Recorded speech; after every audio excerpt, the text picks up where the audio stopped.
What's up, Meth fans? Welcome back to another show, the Shea Bridge Show, right here. Mets Talk with Hayden, talking Mets at Rob here on another weekly podcast right here on both channels. Mets Talk with Hayden, talking Mets at Rob. Don't forget to please subscribe and hit on that like button, guys, on both channels.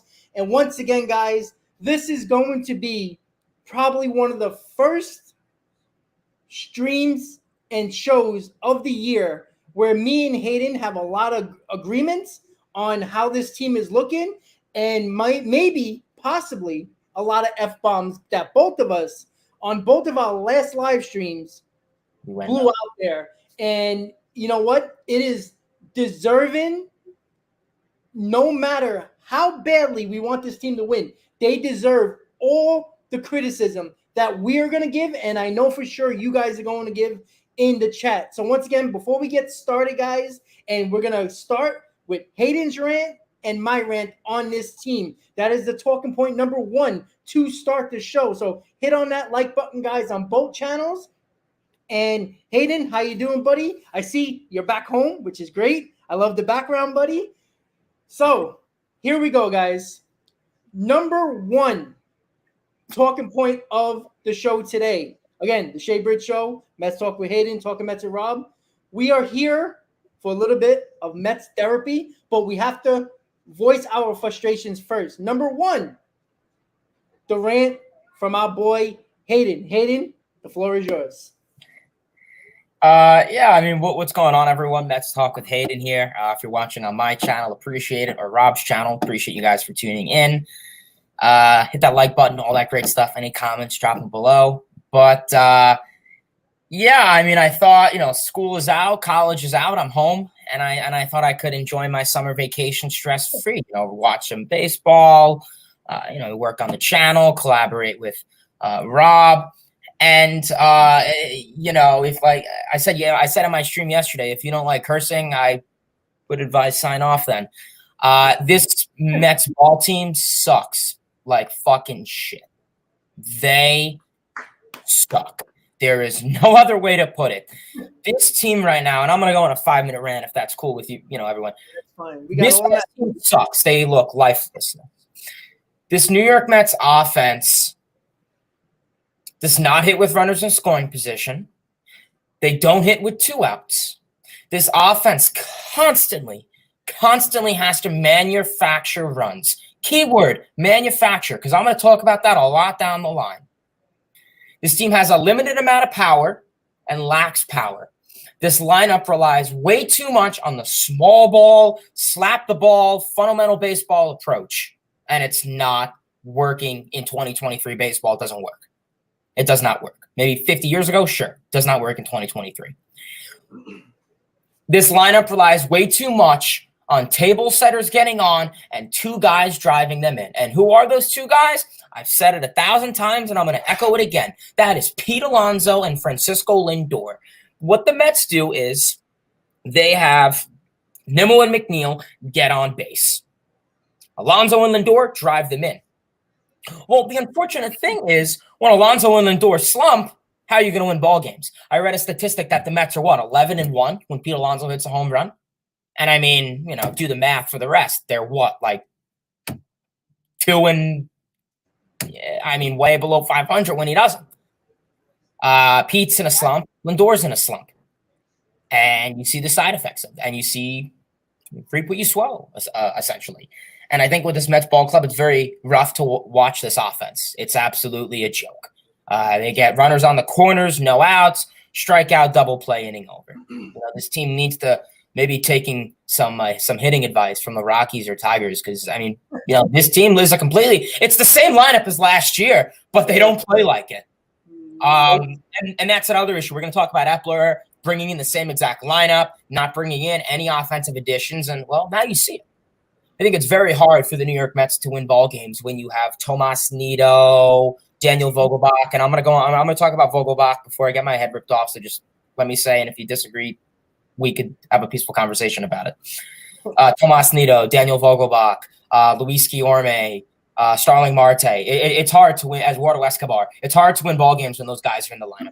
The only guys that are actually playing well right now are Brett Beatty, Francisco Alvarez and Brandon Nimmo. Brandon Nimmo, I would say, besides the Detroit series, has played well in every single series. Yeah, absolutely. Besides the 3 games against Detroit, he's played well. Beatty is looking great. Alvarez, I mean, he's slaying with the bat behind the plate, one of the best defensive metrics. Love him. Those 3 guys doing it. Alonzo McNeil are getting on base once or twice now in a game, but you need more. And we talked about it. Marte. I don't know if Marte is injured. I don't know if he has a concussion, but he needs to be benched or go on the IL because ever since he had that head injury or head scare in Los Angeles, he looks like a completely different player. And when it came to Marte, what really kind of made it where I'm done with Marte was, I think it was game 1 or game 2 of the Rockies, where you had runners on first and second, no outs, and he bunts. Your number 2 hitter should not be bunting. That is an absolute disgrace. If I was the manager, I would have pulled my guy for doing that. Not when you needed runs. And exactly, not when you need runs. Score runs. Marte's been a disaster. Tomas Nido, I mean, offensively, he's one of the worst offensive guys in the game. Ball's 2 feet off the strike zone. The catcher slides to the right. Oh, he's swinging at it.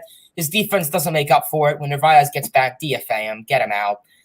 Luis Guillorme, I've never understood the whole hype about him. I don't care about his MVP every now and then. The Mets have enough table setters. They have enough contact, slap the ball oriented guys. You can't fill your lineup with that. Daniel Vogelbach. Now, this is where I may actually get my head screamed at. Vogelbach was brought in as a power hitter for this New York Mets organization. They brought him in last deadline as a power hitter because they realized that only Pete Alonso was hitting home runs and Francisco Lindor. So Epler said, let's sign another power hitter. Let's bring in Vogelbach. But what did they do with Vogelbach? They said, don't pull the ball. You look at all of his career. Seattle, Milwaukee, I want to say Pittsburgh a little bit.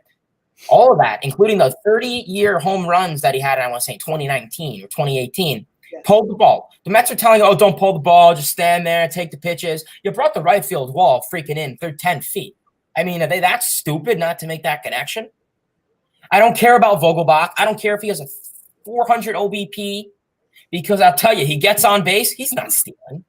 He's never stolen in his life. He's not a threat on the base path. You saw him yesterday. Got picked off round in third base trying to look like Ricky Henderson on a freaking routine play that Chris Bryant threw him out. That's a joke. And I mean, that cost the game theoretically because that's kind of the domino fell. So I don't understand the hype for Vogelbach. It's either make him a power hitter or get him off the team because the Mets have enough OBP guys. I don't care about that. Vogelbach kind of looks like a completely different hitter. I don't know what he's trying to do. If he's trying to hit for more power. He said that in spring training, and he looks like a completely different hitter. Escobar, we discussed Escobar enough. He's done. Beatty took his job. Escobar lost it by himself. No one else took it from him. I don't care if he dances. I don't care if he's funny in the clubhouse. I care about winning ball games. And if he's going to go out there and, and not being able to hit the ball, and Beatty's playing amazing, you'd be crazy to have Escobar play. Offensively, this team's a joke. This team is one of the worst offensive teams in baseball. I mean, I read it in terms of stats like average, OBP, OPS, runs, hitting with runners in scoring position, all like 25th and below. $400 million payroll, and that's the results you're getting. Your pitching's not helping also. I mean, just touching on the pitching staff, and then we'll hand the floor over to Rob. This pitching staff's a joke. And that's what happens when Billy Epler decides to invest in a very old rotation with 3 of those guys over the age of 37. Obviously, Verlander, Scherzer, and Carrasco. I want to say Quintana's maybe like 34, 35. I don't know why Epler went down that philosophy, but that's his decision. The pitching goes 3 innings into the game. Gives up 4 runs. The Mets are always down, so it's hard for the offense to battle back when they're always down. They don't score in the first inning. I forgot to mention that with the offense. They scored twice this season in the first innings, and they have eight other innings to do something much harder. But to the pitching, this bullpen is fried. The bullpen's overtaxed, no doubt about it. I mean, the bullpen has probably pitched more innings than all of your starters. Yeah. I mean, Yacobonis pitched, 10 innings this week? I mean, that's a joke. Yeah, and what did they expect from him yesterday? He was done. You could tell he was tired. Yeah. And, this bullpen's fried. And it's May 8th. And we're seeing bullpen guys come and go. Sent down, sent back up. Because they're tired. And that's very sad. And I don't know what's going on with Scherzer. how much more willing are you going to be with him? Do you give him a couple more starts? You know, do I mention the word DFA, but I mean, what do you give him a couple more starts and say, listen, you got to get your stuff together? Verlander's back. Hopefully he could fire something up, but the pitching can only do so much when the offense doesn't do anything. And it's not like last year, where last year at this time, oh, we'll get DeGrom back. Oh, we'll get this guy back. Who are the Mets waiting to get back? Who? Verlander. Jose Quintana. I mean, you'll get him in June. Okay, I don't think he's a crazy guy to ignite something. Omar Narvaez. Who are they waiting to get back? They have this is your lineup. This is your rotation for the most part. This is, and Carrasco's not this. You know, this is your rotation. This is your lineup. Either figure something out or expect next homestand to be low attendance and a lot of booze. And honestly, fire Epler. He didn't address a single need in this offseason. Didn't address any offensive additions, power bat, invested in an old rotation. He has faith in this lineup. Keep going through the motions. It's not going to work. And, you know, $400 million lineup, and you're probably going to finish in fourth place, third place in this division. Sad. Yeah. Your turn.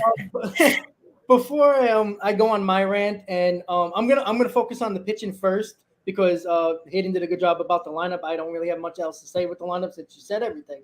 But I just want to. I don't know if you saw this quote from earlier today from Scherzer. Did you see it, Hayden? He's hurt. Yeah. Okay. Just don't break. That's his first 3 words of this quote. That's it. Every Met fan wanted to hear that on this off day. I'm trying like hell not to join the IL. I'm fighting through this and doing everything I can. But this is the big leagues, and no one cares if you're hurt. No shit. You've got to go out there and perform, so I get it. Okay. I want to start with that before I really just blow up. So he's hurt. So he's probably going to hurt the team because he's pitching. If you're hurt, go on the IL and fix yourself. Because if you still got stuff, if you're still good, because prior to his oblique last year, he was one of the best pitchers in baseball, ERA-wise. If you're hurt, don't go out there and try to figure it out because you're hurting the team. Because if you only pitch 3 innings or 4 innings, now our bullpen's going to be taxed. You know, honestly, why even bother going on the mound if you're hurt, right? You were off for 11 days and you rested, so you clearly are hurt enough where you're talking about it. So you're already bringing up an excuse to the media prior to your start tomorrow. So that's number 1. And we'll put that on the back burner when it comes to Scherzer. So I'm going to take a deep breath, and I'm going to start with the pitching. When your pitching staff, rotation in particular, gives up it's probably over now. I haven't checked since 2 days ago. 7 runs per game on average this year. It's only 35 games into the season. When you score, or when you give up 7 runs per game, I don't care if you have Murderer's Row as your lineup. It is very, very, very, very hard to come back and win ball games. And it has nothing to do with who's hot, who's cold. The hottest Mets lineup you can ever think of over the last year and a half probably could not come from a 7-run deficit. Every game prior to the 4th inning, the Mets have been outscored in the first 4 innings, nearly 30 runs. You're not winning ball games like that. I don't care how good your offense is. Joe just put up a stat, and I wanted to bring it up. I saw that stat. 25-6, we were outscored in the first inning. You can't win like that. It is hard to come back. I don't care how good your lineup is every day. You know, once in a blue moon, you have that Phillies comeback last year from the 7 runs down. You'll have that, but you can't do that on a consistent basis. It is not a recipe for success. It is not a contending team that is always going to do something and win ball games every single time. So when it comes to the pitching, if the pitching does not perform, now we're getting our guys, quote unquote, healthy or back in the rotation at the very least, right? Scherzer's in the rotation. If he's going to pitch, I don't want to hear that quote about injury because you're wasting my time, you're wasting your time, you're wasting every Mets fan's time because you're already bringing up an excuse prior to your next start. So if you're not going to perform, go in the IL, right? You got Verlander going through his routine now every 5th day. Scherzer, second start on his 5th day, regular routine. Senga, he's probably going to pitch the 3rd game of this Cincinnati series. So he's going to pitch on his 5th day. We'll see how that works out. Carrasco, whatever that's worth, is coming back soon. Again, he might be just as bad as Peterson. He might be better. Who knows, right? We all know about the bone chips in his elbow. When they have that, get him removed or get an injection, usually it helps a little bit. He pitches better. Who knows? Who the hell knows? But if this pitching staff does not pitch well, there is no hope for this 2023 Mets, because we might be dead and buried in the wild card prior to the deadline. That's 2 months away, guys. So for anybody who wants Ohtani or this guy, you can name Tom, Dick, and Harry.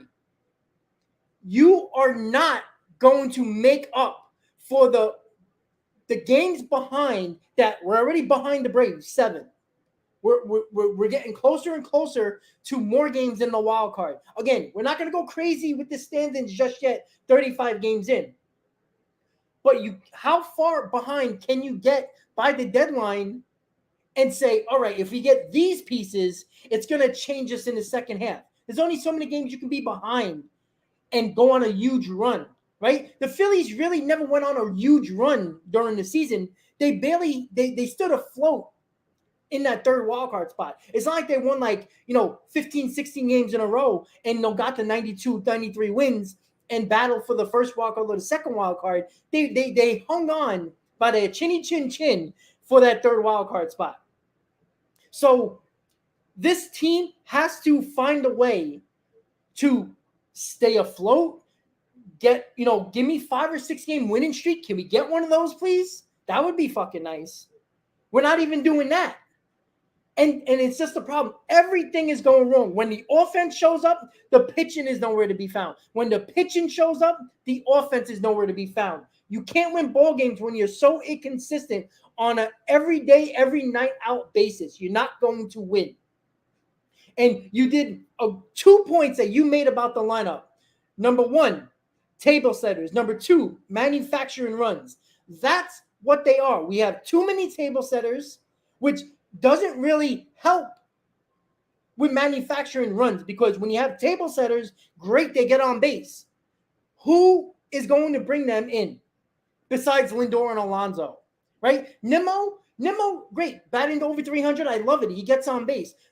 Marte, who the hell knows if he's hurt? Put him on the IL. Bring up somebody else. Why are we wasting our time with this? Why are we? And then Buck with his stupid comment regarding Marte. Oh, he's emotional. He's an emotional guy. He wants to do good. Of course he does. But if your body can't do it, go on the IL. You're hurting the team more than you're helping the team. That goes for Scherzer or anybody else who might be fighting through an injury and can't do it. If you can't perform because of an injury, I said this last year. We made fun of Cole when he complained about his hamstring after the Boston game when he got beat up in that wild card game, right? We brought up Scherzer and his oblique.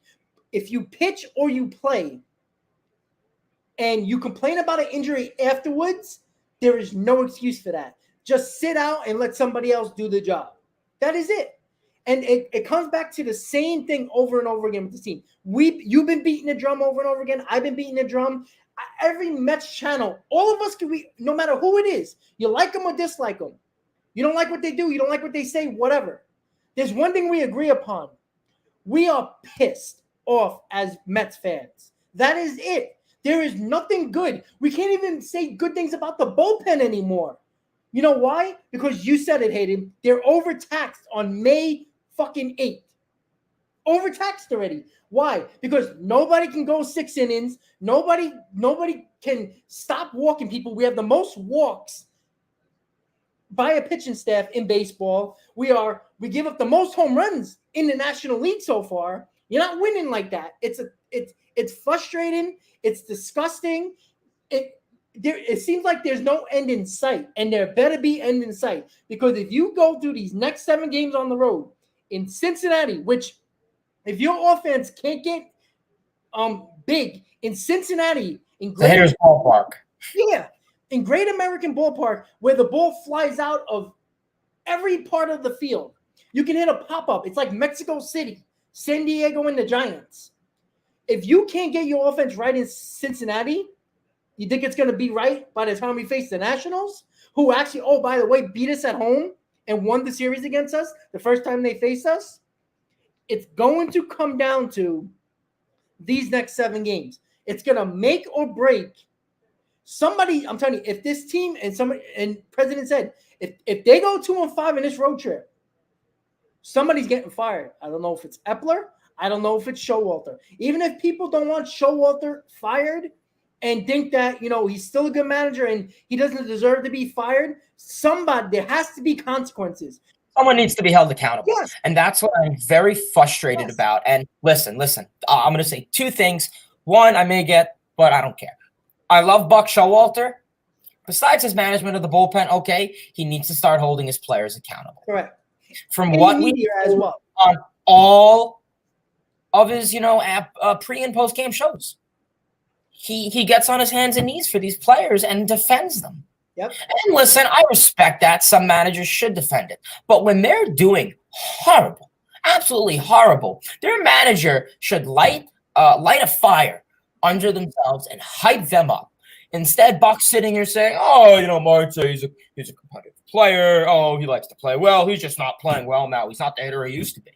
There was one thing when what Buck said, and I wanted to fly up to New York and scream in his face, is remember that pop fly that didn't catch in Detroit? Detroit. They asked Buck. They was like, "Oh, should Marte have caught that?" 100% catch probability, by the way. He goes, "Well, if Marte couldn't catch it, no one else could." Like, what? Last I checked, Marte is not he's a decent defender, but he's not a Gold Glove caliber defender. And that's my issue with Buck. He needs to start holding these players accountable. He needs to start saying, listen, I'm not expecting him to say, "Oh, Lindor played like crap today." I don't think he'll say that, but stop defending these guys. Maybe Buck goes off on them in private. He's old school. Maybe he's a little bit more private, personal. He'll have a conversation with someone personal, but then when the media is involved, maybe he's a little quiet. Okay, but you need to kind of start showing them that you're alive. And my issue with everyone's, "Oh, look at the Braves last year. They were 21-27, and the Phillies were the same thing. At least they hit. At least they had pitching. They played well. They just couldn't get the job done in a lot of cases. They had 1 or 2 flaws that affected them." What can I say about this Mets team? They don't hit. They don't pitch. They don't score runs. They don't get on base. They don't get guys out. They don't get anything. Where you could say with the Braves and Phillies last year, at least they played well. And the Phillies were waiting for Harper to come back. The Braves were waiting for Acuna to come back. And, both teams had other, key contributors to come back, minor or big. But at least they hit. At least they scored runs. At least, they would lose ball games 5-4. The Mets are losing 10 to freaking 6 games against the college. Are you kidding? How many blowouts have you seen? That's bad. Shutouts. Yeah, blowouts, shutouts. I mean, the Mets have lost like 5 series. I mean, the Mets didn't lose a series till what? Like May last year, like Memorial Day. This team is not what it was last year. No. And if you go 2-5 on this road trip, I mean, I guarantee you're going to hear a lot of boos at Citi Field, and the attendance is going to be very low. And you know what? I don't blame them. Why should the fans go out and spend their hard money? They didn't show up in the Colorado series. But yeah, on a bullshit team for an incompetent GM. And I've never been a big Epler guy. You could say what you want about Anaheim with the Rendon deal. Maybe you could defend him and say the owner didn't really give him a whole lot of spending abilities. But Cohen said, spend what you want. And Epler's saying, I'm going to play Moneyball. I'm going to sign Tyler Naquin and Darren Ruff because they have an ex-WOBA of this against lefties. Like, who cares? Sign a key guy who's proven. Don't sign Ruff. Don't sign Volo crap. Sign, I'm not saying, sign Judge and Ohtani, but, there were guys like JD Martinez. I think guys like Andrew Chafin, Michael Fulmer, they signed the most BS deals, and look how they're doing. Yeah, Billy Epler, he is stupid. And honestly, he's on a short leash. I mean, will they fire him early on in the season? We've seen it before. I think the hitting coach, Jeremy Barnes, needs to be fired. I would fire him right now. Like, if I thing they did was promote Chavez to bench coach. Horrible. He had the right philosophy with this team. So you're gonna bring back the same lineup or very similar lineup. Why? And I know Chavez is there, and he probably doesn't want to overstep the hitting coach. I get it. You know, it's just it's something that I get you don't want to do, but why move Chavez, or at least put him as the bench coach and make him be the hitting coach as well, right? Because Chavez figured out what these guys needed to do offensively, individually, and I just don't understand that, and I just don't know. Like, we're coming up with all these. Like, I just hope the way me or you were talking. Is Epler speaking the same way to his front office? Is people yelling at him, or is he mad? Because the interviews that I've seen, this is Epler. Well, I believe in these guys. Well, clearly you do, because you're a fucking idiot. I'm sorry. Like, look, I don't want to use language like that. But you know what? Sometimes, even Brody Van Wagenen, and we know we don't love him, right? He got hyped up. He threw a chair in the clubhouse, pissed off and angry when they were struggling in 2019. And it turned the 2019 season around. You know, when they went 15 for 16 and was battling for a wild card spot, division spot, whatever it was, a playoff spot. They didn't make it, but you know what? They played well in that month of August. And it changed their season around. I'm not saying, that's going to work with this team, because it's a totally different team than 2019. They actually have more power in 2019. Go figure, right? But why do you think that was? Because the hitting coach then, and honestly, just to interrupt for 30 seconds, I like Chili. Personally, when the Mets fired him in May of 2021, I thought that was dumb. I like Chili Davis's hitting philosophy of hit line drives, and if the ball travels, it travels. Look at the 29 season. You had Michael Conforto. How many home runs did he hit? Jeff McNeil, not a power guy, hit 24 home runs. Obviously, you got Pete Alonso. J.D. Davis, like, what? Who expected him to do that? Opposite field power, 20-something home runs from J.D. Davis. Who expected that? Nobody. Chili Davis, will he return? Probably not. I doubt it. But you need Eric Chavez. And like you said, Rob, if you have the same lineup, you should at least have the same hitting coach. Yeah. Jeremy Barnes is clueless. He's an idiot. I mean, personally, my blame right now, besides the players, is Jeremy Barnes and Billy Epler. Jeremy Hefner, I don't know what he can do. What are you going to say to Scherzer and Verlander to pitch better? If Scherzer's hurt, what are you going to do? He can't pitch. But he's going to pitch tomorrow and pitch hurt. So when he gives up 6 home runs tomorrow, what is he going to say? Oh, my shoulder. Like, go on the fucking IL. I don't want to see your face until you and the medical staff say you're 100% healthy. So the Mets are going to risk Scherzer really doing damage to himself. Because remember last year when he hurt his oblique, when he took himself out of the game, he says, I don't want this to linger into the end of the season. I don't want this to, I don't want to hurt the team. Why is the talking point this year? Let me go out there even though I'm hurt. What is that going to do? You're basically being a hypocrite to your own words last year. You didn't want to pitch last year, and you didn't want to make things worse with your oblique. So you took yourself out of the game because you knew it was going to hurt the team. So you're not hurting the team this year?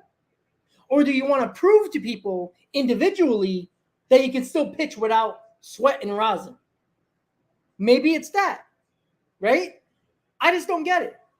And it comes back to the same fucking thing again. And, I'm sorry I keep on cursing, but you know what? Sometimes you have to let it out. And let's be honest, if I wasn't talking to Hayden and you guys, my girlfriend wouldn't be happy with me. I tell you that right now.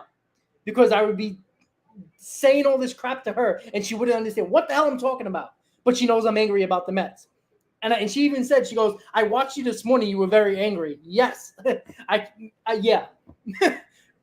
what else am I supposed to do? I'm not going to be happy. You know, I might be smiling. This is like a smirk of like, what the fuck?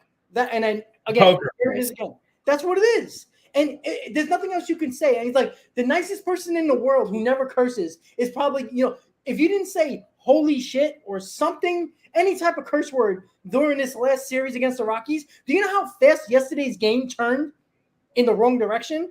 Like, I was literally laying down, and all of a sudden I'm like, I was with my girlfriend was next to me, and she was laying down, you know, falling in and out of sleep, you know, taking a nap. And the Mets were winning, 4-1? And then when she turned, when she looked at the game, it was like 10-4. What happened? I don't know. I have no idea. That's how quick it happened. It's embarrassing, and I don't know where to go from here, because, you know, this has nothing to do with Beatty and Alvarez, but, and I'm just going to bring it up because it's a fact, with Beatty and Alvarez together in this lineup, the Mets have a losing record. So there's people prior to Beatty being up was saying, I'd rather lose, and I think you, Hayden, you said this too, I'd rather lose with the young guys than lose with veterans. I don't want to lose at all. I don't want to lose at all. I don't care if it's prospects. I don't care if it's veterans. I want to win just like you want to win, and you guys want to win, right? You just want to win. I don't care how it happens.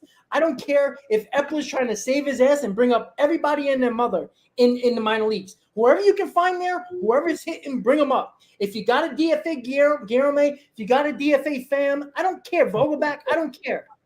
Bring them up. If that's your last chance of not getting fired, and it's to bring up Vientos, Mauricio, and name another guy, and they lose, at least you can say Epler tried everything he can do prior to the deadline.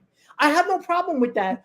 I'm not going to get on Epler for bringing up the guys and saying, all right, I did what I can in this moment, because bringing up the kids shows that you failed in the offseason, Epler. That's exactly what it is. And I mean, you know, and I agree with you on that. You know, and I mean, I think there's a lot of other blame that can go towards Epler. I mean, you look at last year's trade deadline. We discussed that for like 10 minutes on my rant. Yeah. Same lineup as last year, sure. You brought up Beatty, you brought up Alvarez. You know, at least Epler could say he tried. I think Vientos would be the next guy up. I would much rather see Vientos take at bats than Vogelbach and Guillorme. Much rather that. You know, as a third baseman, first baseman, that's according to what it says online. Probably just DH him, maybe periodically. Mix around. You put Beatty at DH, Vientos at third. Pete needs an off day. You know, you have the luxury of the DH position. The Mets have never really taken advantage of it, like all the other NL teams who have had it. I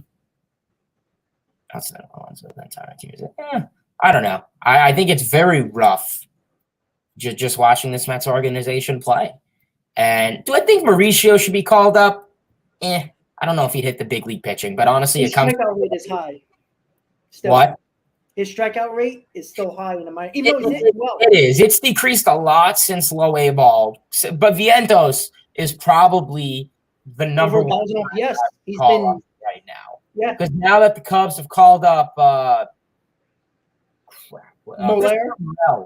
Vientos officially leads minor leagues in OPS. Yeah, it's like 1100 OPS or something. And I mean, that's insane. 10 home runs. OPS is insane average. He's getting on base, and the strikeouts are down. He's keeping his OBP high while swinging the bat a lot.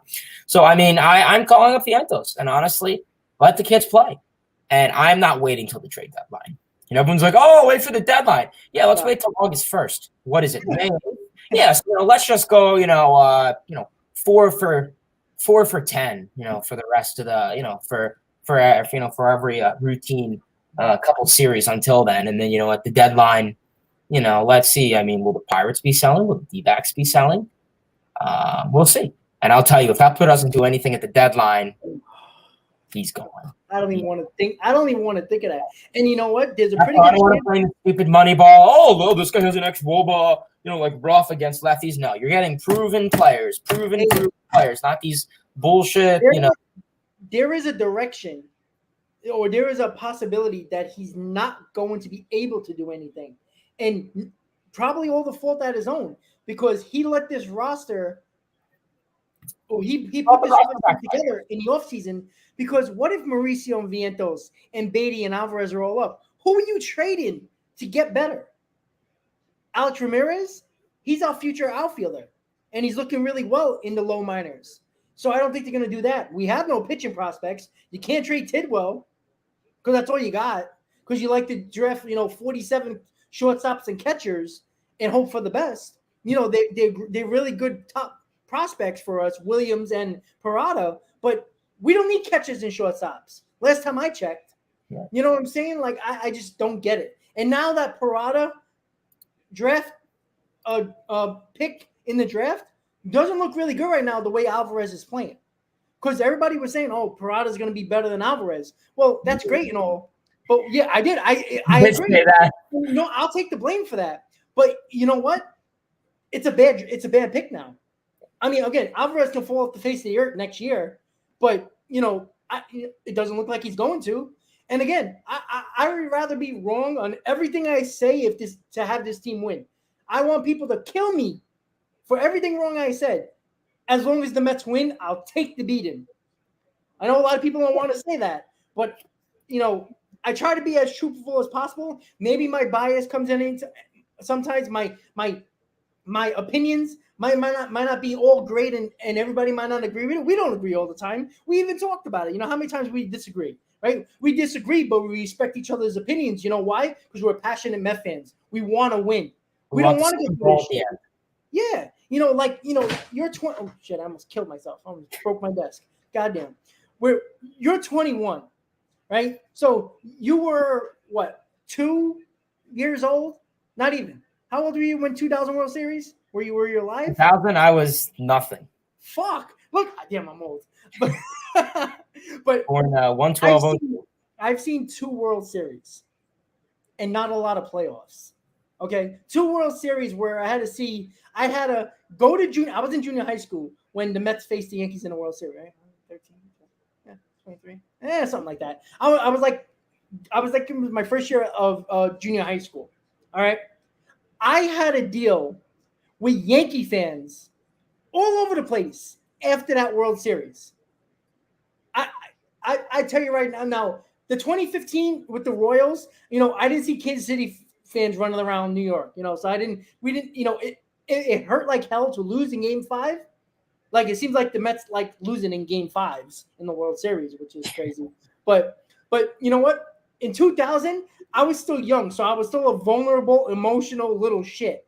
So I literally wanted to hit people because, I had most of the people in school, my teacher wearing the Yankees hat, and I'm like standing there like, teacher, I'm going to kick you in the nuts. I don't want to hear about U.S. history. I don't care about math. I don't care about earth science. I don't care about none of that shit. And it comes back to everything that we continue to talk about. We're not here to just voice our opinions because we want views or we want subs or, donations or whatever it is, right? We all want to be big time on YouTube because it would be cool, right? But we love this shit. We love this, right? You even talked about it. In Florida, people talk about college football and, you have nobody to rant to because nobody really cares about baseball enough. And right? and that's right. And I agree with you. At the end of the day, a lot of Mets YouTubers or just Mets fans or Mets podcast people, they don't agree. But they agree on, I think every Mets fan has one thing that they could agree on. That they won a World Series ring. Obviously I'm 21. I was born in January 2002, so I did not see 2000. I was in 8th grade when 2015 happened, and let's just say I didn't go to school for a couple of days because I was very upset. Otherwise, really, what do I have to cherish about? I have 06. I was young. 07 and 08, the collapse. We don't talk about that. I was young also. I don't remember. Otherwise, I have 2015, 2016, and 2019 you can make an extent, and then 2022. And I think at the end of the day, a big reason to me starting my channel is, I started this channel November of 2020. About around the same time, right? Yeah, around November of 2020, and I started it because I first moved to Florida. And, obviously you have a lot of Northerners, snowbirds down here from New York, Jersey, the Northeast. So, there's plenty of Mets fans, Yankees, Red Sox, Phillies. But, it's kind of hard. And I started this as a way for me to talk and share my knowledge. Obviously met Rob and so many other great baseball creators and Mets creators. And, we're passionate Mets fans. We want what's best. And, I respect Mets fans because they stay with the team when they're bad and they stay when they're good. I always watch every single game. 2017, 2018, 2019, last year, this year. I watch every single game till the 9th inning, unless it's like an extremely painful thing, then I don't watch. But, Mets fans, we deserve better. And I know I sound so cheesy and corny when I say that, but they deserve better. They don't deserve what they're witnessing right now. This is, everyone said, I'm not trying to say anything about Steve Cohen, but who would have thought? If you would have told me this the day Cohen took over, that he would have one, he would be 1-1 for seasons with a winning record. And then the third year, not looking super great. Who would have thought? I really, really hope that this team can change early, because sooner rather than later, you could let the clock tick down and it's going to be too late. You saw in 2019. You saw a lot of other years. And, it's just frustrating because it's over the most stupid stuff that this team loses over. And you know what it is. Everyone could tell you. Rob and I literally told you what the concerns are. And this front office does not do anything about it. Epler continues running through the motions, run it back. Same results, same comments. You're not going to get anything out of it. No. So I don't see what is the point.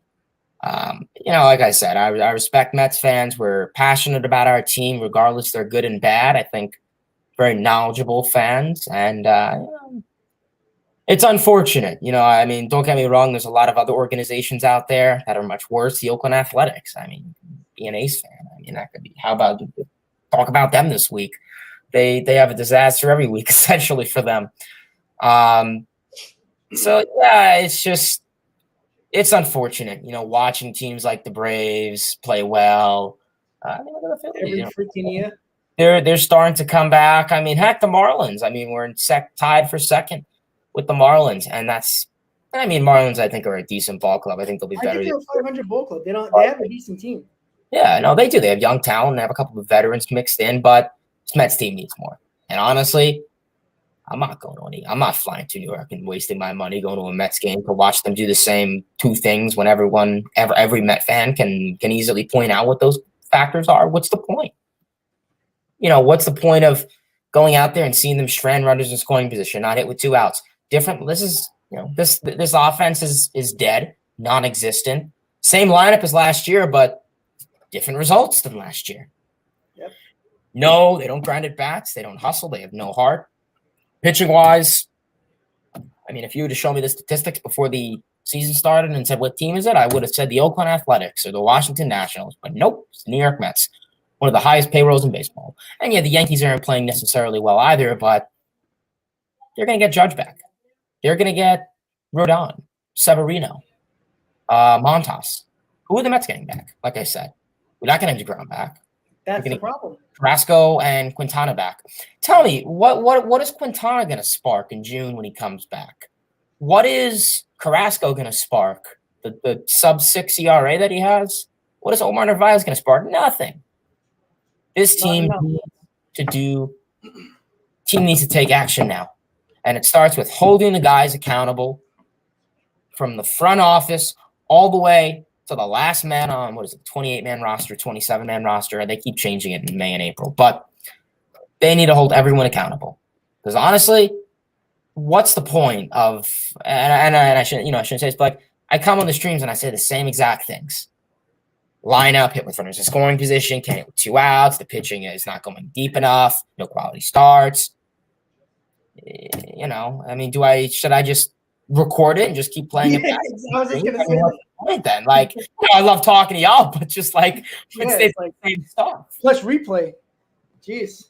So yeah, Peterson, McGill they've been a disaster. McGill, you talk about McGill, he's short stride is not working for him, but he's going to keep doing it.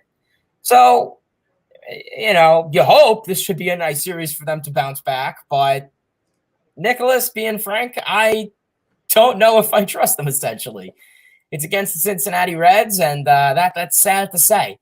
Playing in great American small park where guys like Alonso have good numbers, Lindor, McNeil, these guys have good numbers. They're playing against pitchers who I've never freaking heard of, and they're making them look like Cy Youngs. They play against, Austin Gomber, and I think his name is like Ryan Feltner, and they have like sub-70 RAs, got 2.1 WHIP, and they make them, go 7 innings, 2 hits, a run, 5 strike. I'm like, are you kidding me? So honestly, you look at the screen. You have what, two wins since our last year? The Rockies 1-0 thanks to Nimmo, and then the Braves thanks to Alvarez with that very clutch hit, and McNeil with the insurance. Otherwise, you're going to be in for concern. So you play 3 against the Reds, 3 against the Nationals, or 4 against the Nationals. My apologies. Yep. Change, or no one's going to Citi Field. And the few fans out of there, you are going to get booed. And, I wouldn't plan on going to any Met games this season. What's the point? I may as well go watch the Blue Jays and the may as well stay in Florida and watch the Rays and Marlins. At least they have something. Tickets. How you guys feel? I can't give those back. Yeah, and it's not like I'm going to make my money back on those tickets if they're not playing well, right? And listen, you said it, and for everybody who sees all the scores there, 2-7 in our last 9 in those games right there. The reason why we didn't talk about the individual games, because there's nothing to talk about. It's the same thing.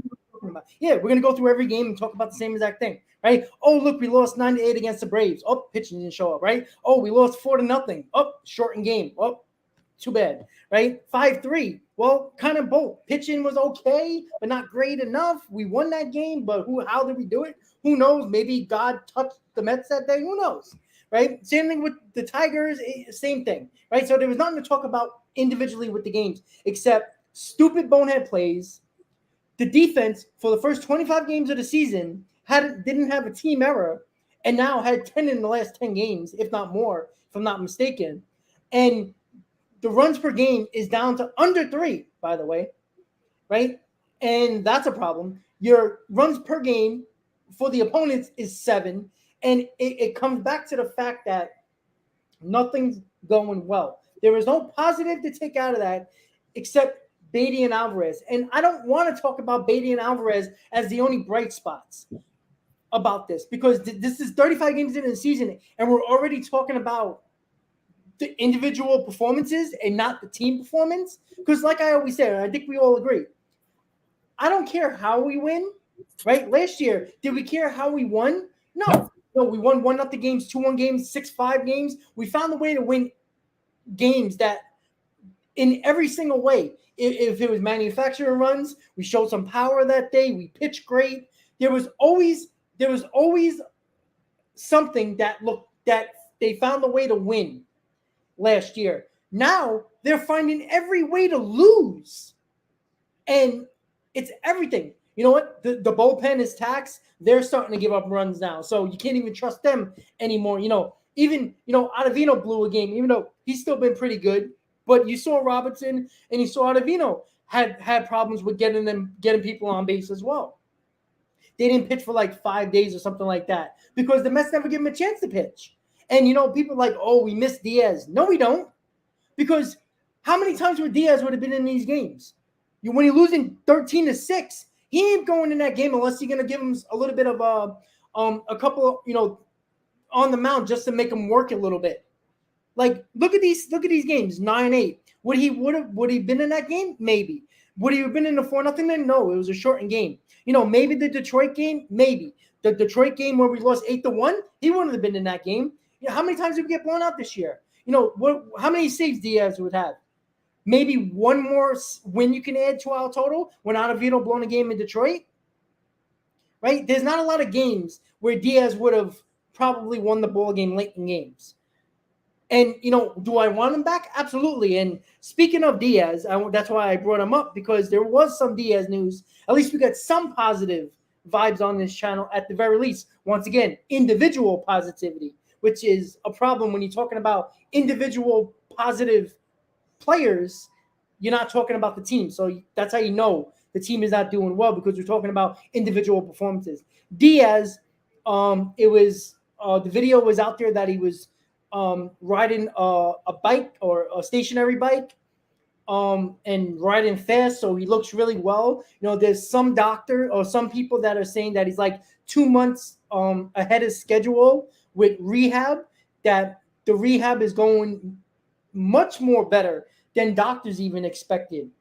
Does that mean anything? No, because the way he drives off the mound, that means he's going to take a lot of pounding, so you got to be careful with that.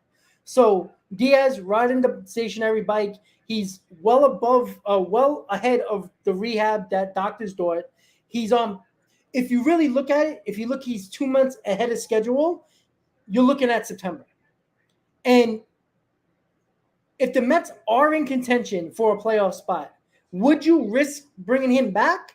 And God forbid if he's not 100%, because there's no reason to bring him back unless he's 100%. Because if he's any less than that and he takes one wrong step and gets hurt, you lose him for next year too. So that new contract, the first 2 years, it's a waste. So let me ask you, Hayden, if Diaz is, say that they believe that he's ready to go in September, the Mets are in a wild card situation where they have a chance to make a wild card spot, what would you do? Yeah, I mean, I guess it's going to come down to how much are you going to press Diaz. Yeah. I can tell you so many times how the Mets have went out there and pushed pitchers to go out there to pitch and let them, Matt Harvey, despite injury. And I definitely think this team is much more lost without Edwin Diaz when it comes to the bullpen. Originally I kind of had the mentality of, oh, well, he only pitches, 3-4 innings a week. How much can he contribute? But now it comes to the point where I feel that Buck Showalter is absolutely lost with the bullpen, because you saw last year, automatically knew that the ninth inning was a lock for Diaz, unless it wasn't a, arbitrary score in favor or against the Mets, then you go with, someone else. But you always knew it's a, close game, 3-5, or somewhat of a close game. Diaz is a lock for the ninth. Now you don't have that luxury. He's saying, do I put in Robertson? Do I put in Ottavino? Do I put Robertson in the eighth if it's a tight situation? And that's what you've been noticing. A lot of close games, Robertson's been getting the eighth to get the heavy hitters. And then do you put in Ottavino the ninth? Now you kind of, the chain in command is a little bit at risk now, because before it would have been, maybe Otto 7, Robertson 8, Diaz 9. Well, now you have to move that up, and then who gets the 7th? There's a lot of guys who unfortunately weren't really, I guess, able to partake in that. Obviously, I mean, you lost Lugo, and with Seth Lugo, I mean, I don't really think it was just a match that ever worked out. It's good to see him pitch well in San Diego. The Mets are calling up Ronnie Mauricio from Syracuse. Is that what we're talking about? Yes. So that's very excellent. Right now. So multiple reports, Mike Deportes, many people are reporting the Mets could be calling up Ronnie Mauricio from Syracuse in the coming days. So there we go, guys. We were just talking about it. Ronnie Mauricio looking like is going to be called up from Syracuse in the coming days. Multiple reports have it. That's great news to hear. And I think the reason why over Vientos, and that's why I did that video of that live stream earlier today when I put calling up on Mauricio and not yet on Vientos. I think the Mets and the flair for the dramatics, what you saw in the Dominican Winter League with Ronnie Mauricio, that's what the Mets are hoping for Ronnie Mauricio. They want flair. They want power. They want excitement. Vientos, great. I think Vientos is that boring power hitter that just does the job and just goes about his business. I think they're looking for flair, and I think that was the big reason why Billy Upler sent. What do you mean by flair? Huh? What do you mean by like flair?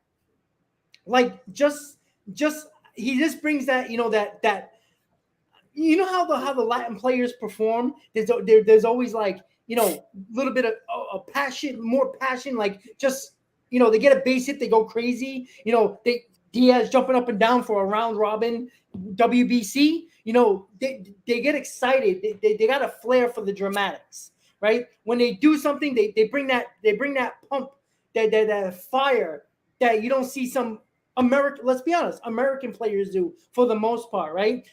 Mike Trout, gets a home run and he'll clap his hands, do a couple of little cool handshakes with his teammates. But you won't see like Randy Arozarena standing like this at third base when he hits a home run against the Yankees. It's just that Latin flair, and I think that's what they're trying to bring. They're trying to bring a little bit of excitement, and I think the excitement of Mauricio making his big league debut is more of a way to say, "Hey, Met fans, you want him, you got him." Vientos, the Met fans saw him last year. Didn't perform well.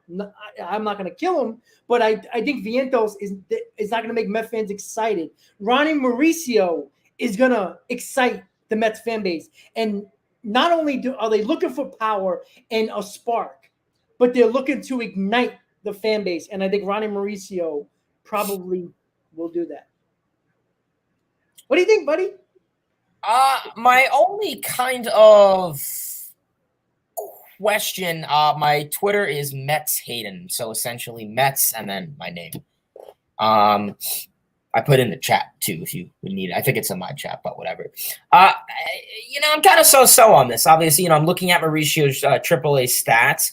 They look pretty good. Obviously, 129 bats, so it's a small sample size. But hey, 43 hits, 6 homers, 19 ribbies, 6 stolen bases. Average of 333, OBP of 370, and OPS of 951. So he's getting on base a lot, he's hitting the ball a lot, and he's hitting for a lot of extra base hits and power to result in, a higher OPS. Personally, I would kind of see I'm kind of surprised that I'm not. They're looking. I think you could say this. Mauricio can hit and has the better glove. Maybe that's why he's getting the upper hand, and they want the defense. I mean, defense. I was just going to say that. Championship, so maybe they want the defense. I think this, where would you put him? Is kind of a lot of people are saying probably second base and move McNeil to the outfield and just sit Marte for a little while. So you put him. Marte goes on the IL. So you put him in right. Yeah, probably. McNeil in right. So it's what? Canna left, Nimmo center, McNeil right, Alonso first. I think they're making this move. I don't think there's going to be a roster move. I think Marte's going to go on the IL. To be honest with you. Yeah, as they should. I would put. I would put both Marte and Max Scherzer on the IL. But yeah, I could see the point. Like you said. I think this is all about exciting the Met fans. It has nothing to do with the on-field situation, even though Ronnie Mauricio can really help power-wise. I think it's all about getting the fan base excited for the player, the prospects that they want. I think that's what it is. I think it's media relations driven, 100%. And now that I could kind of see, excuse me, sorry. Now that I could kind of see, allergic to the Mets. I think I am. Maybe I'm allergic to their farm system, but I tell you, Florida allergies suck. Maybe kind of see it now. They want McNeil and him to share playing time at second. You could put McNeil in right field, McNeil at second. Mauricio plays second. You put McNeil in right field. I get the power. I understand that, but I think the defense also is something that they're looking at. Considering if Marte is not alive, you don't want to put him out there. And, what is Marte doing? He's going 0 for 4 for the last, week? I'd rather Mauricio go up there. Do I think he could hit the big league pitching? That's my concern. Well, yeah, I think Vientos can. No, so let me ask you this. Yes, yeah. I mean, Vientos, you saw the small sample size last year. I think he can. Like I said, he's a boring power hitter. He's a guy that does the job. But can Mauricio hit big league pitching? I don't. This is the problem, right?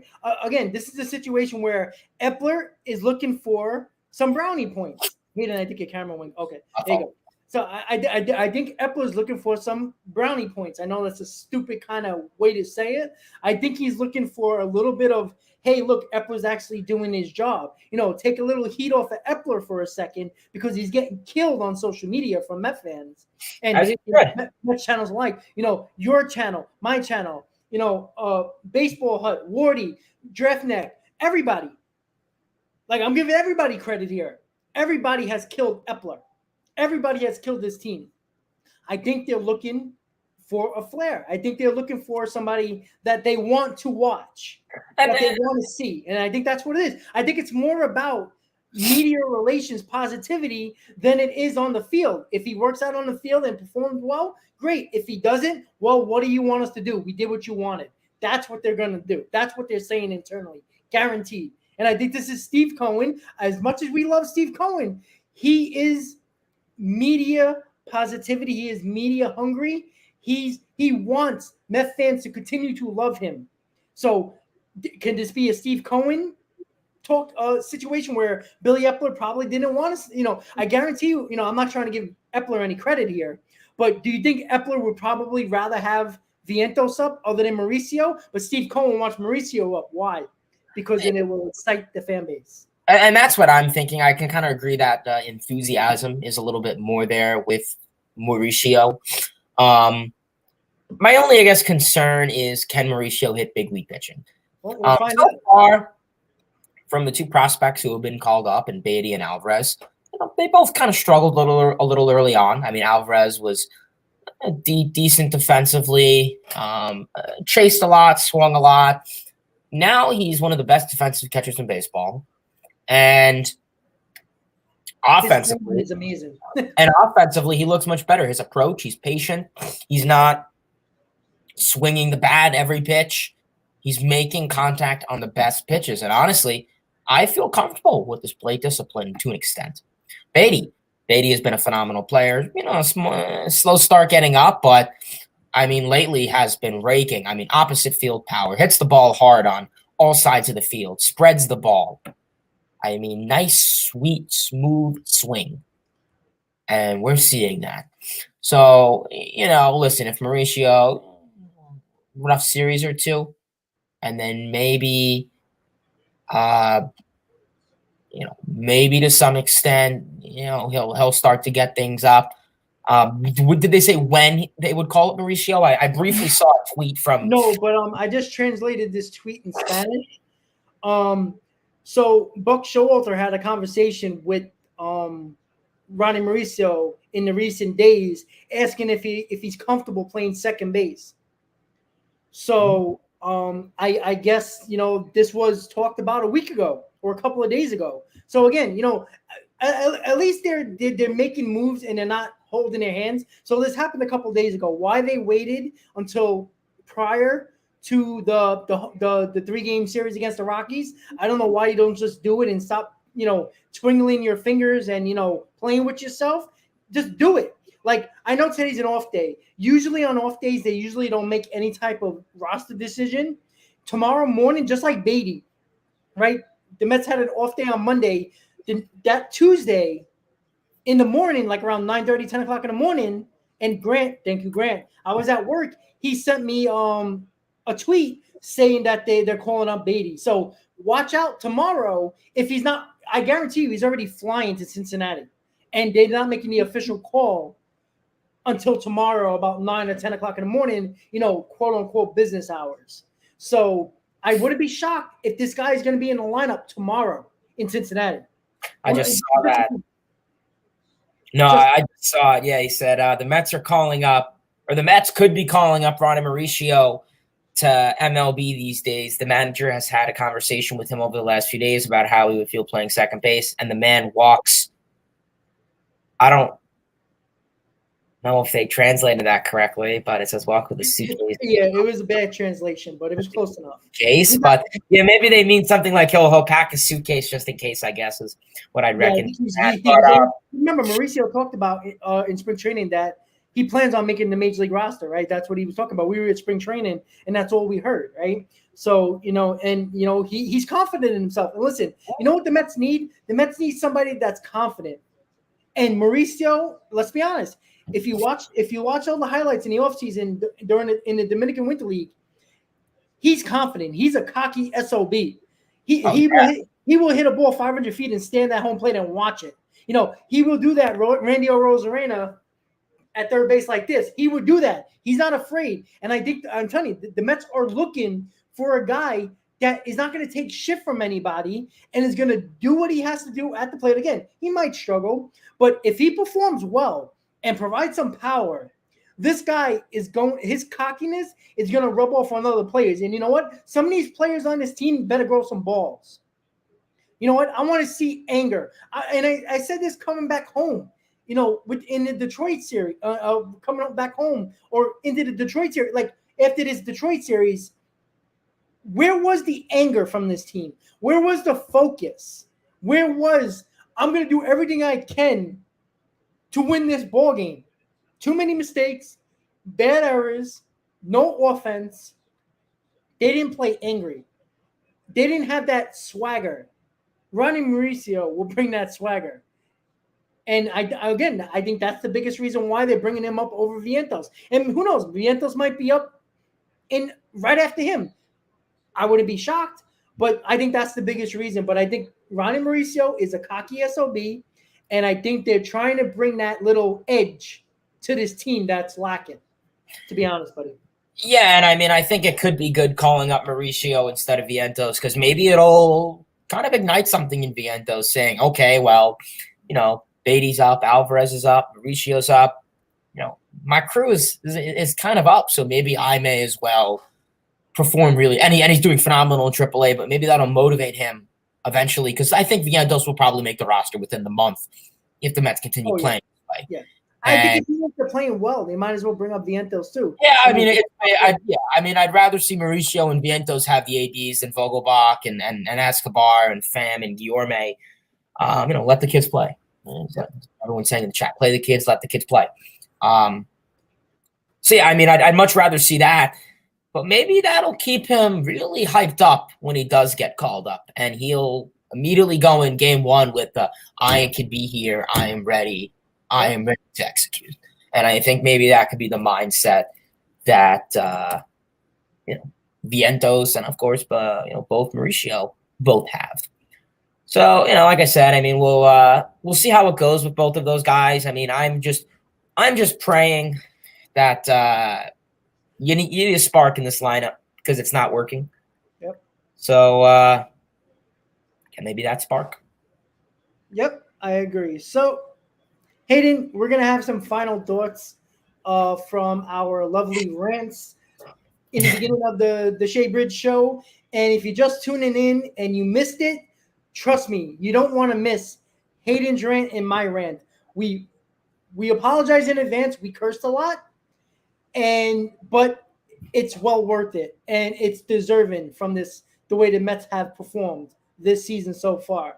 So we talked about the lineup, we talked about the rotation, we went really into detail in our rants. And if you missed it, the first 10 to 15 minutes when me and Hayden ranted about this team, very angrily, just giving you a little heads up. Check it out. It's very it's a way to show how everybody is feeling. And again, Met fans alike. Again, we talked about, we might not get along with everybody content creator wise, but one thing we know for sure, we are all passionate. We love this team, and we all agree that this team deserves to get completely destroyed on every channel. Everywhere you heard it. The anger that was coming from every voice, even if you don't like watching somebody. The anger is where all of us agree upon. And you know what? Probably the first time ever, everybody has agreed about the same issue. Unfortunately, it's a negative take, but maybe it takes that because it's frustrating to see us be pissed off and anger. And you see these guys on the field laughing, joking, like it's another freaking day. I understand it's a job, but you get paid to perform. Very simple, right? Nobody's coming right now at the deadline. You're getting prospects coming up here. Mauricio, hopefully in the coming days, maybe tomorrow, we'll see. But Hayden, your final thoughts about our Mets, about Mauricio, and whatever you got to say about your channel, buddy. Upcoming, what's on your channel? Yeah, I appreciate everyone for tuning into the stream, of course, on my channel and, of course, Rob's channel. Majority of the stream was negative. We only had a few positive things to discuss. Brett Beatty, Francisco Alvarez, and Brandon Nimmo. Otherwise, majority of the stream essentially has been negative. And, if you watched my stream yesterday, I was living a little bit more calm today because, they didn't lose today nor can they. But you know what? If you have another week where you go 2-5 or 2-6 or whatever they possibly go, I guarantee you and I, Rob and I will be on this stream throwing chairs and have the Mets organization on the phone and I'm cursing at them because this is absolutely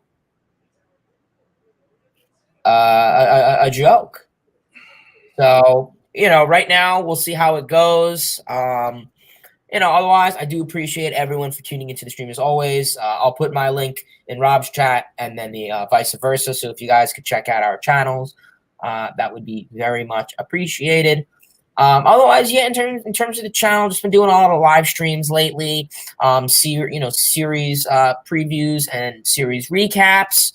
Otherwise, like I said, it's kind of hard to summarize bad Mets. I'm home for the summer now, like I said. Stetson is in the books for the year. And, I was kind of, hoping to come home to, watching some nice Mets baseball. You talked about that last week. What?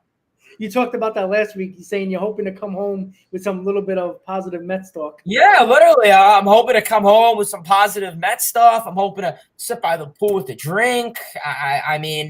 Working a little bit, make some money.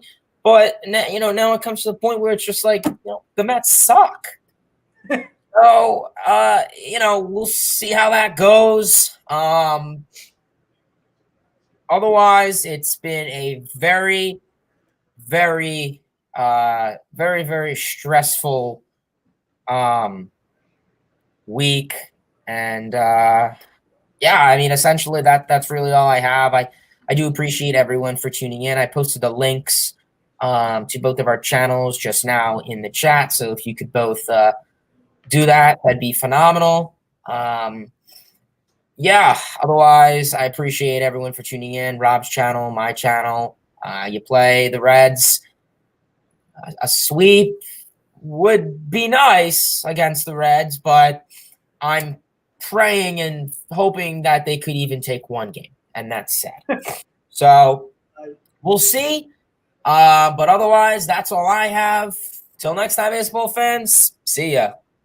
Yep, and Hayden, good way to say it. I'm gonna basically repeat what you said.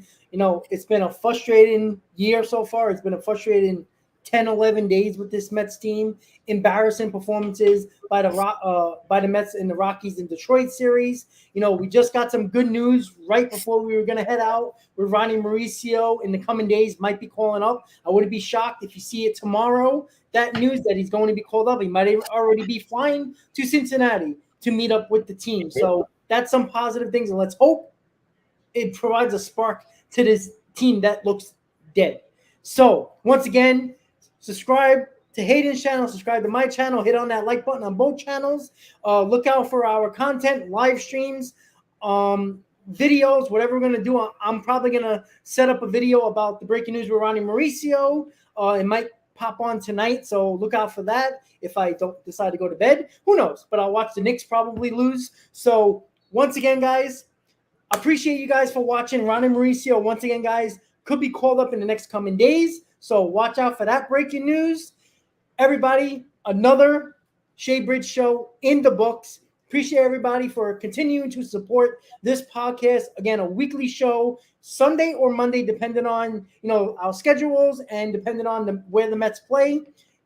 Every week we will have the show, and we'll be posting it every week, and you'll get content just like this. Hopefully, with a little bit more happier Hayden and me, but that all is determined by the way the Mets play. So with that said, Hayden, thank you for coming back and hosting with me. Everybody have a great night. As always, Met fans, let's go Mets. See you next week, guys. Have a good night. Hayden, nice seeing you, buddy. Let's go Mets. Let's go.